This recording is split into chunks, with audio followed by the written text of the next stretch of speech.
Hi there. Ever since introducing the in-running scalping technique, I have been at pains to point out that you shouldn't really do it on sprints. And this video has a collection of races that illustrate why. As you know, I've been working on a revised automation procedure which is working very well in the longer races. In the sprints it's inconsistent. I've had some great results, but I've also had some howlers, two of which you'll see in this video. I'm not going to go into too much detail about the automation itself in this video, just to point out to you that I do get some audible warning messages, specifically around the 30% remaining mark, telling me it's time to get out. It's clear that in sprints that's unsuitable. There's not enough time left to do anything. So it's simply a case that we may find that the automation that I'm doing at the moment simply isn't suitable for sprints. In other words, a one size fits all isn't going to cut it.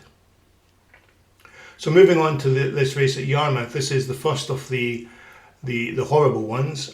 You'll see that Mr. Mojito and Viridian both dropped in price significantly right from the off. The first of those, Mr. Mojito, however, doesn't really show any signs of drifting.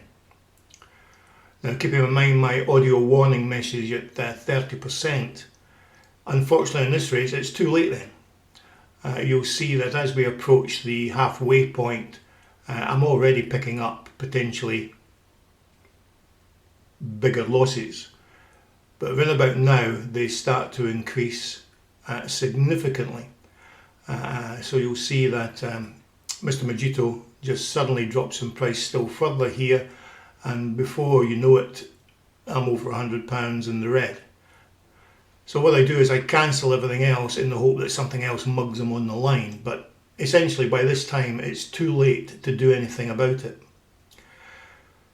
So certainly the indications are that with sprints, as I've said before, you really need to be out before the halfway point. So skipping on to this race at Wolverhampton, this one goes okay. Again, it's nothing spectacular, just a tidy small profit. What I did try to do in this case was actually enter the market a little bit later to see if that had any difference. To be perfectly honest, it's 6 of one and half a dozen of the other. But again, you'll see approaching the halfway point, we're still significantly in the red really, but it starts to turn around once we get into the second half. So I'll be getting warning messages, although you can't hear them because I didn't record audio at the time. I'm getting warning messages now that it's time to come out, and then everything gets greened up automatically without me actually having to do anything. So that one went okay, quite happy with £11 profit per race. That would be lovely if that would be the case.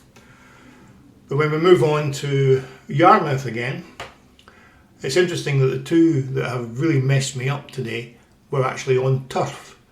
I've been particularly keen to warn about doing sprints on the all-weather, but these are actually straight races on the turf.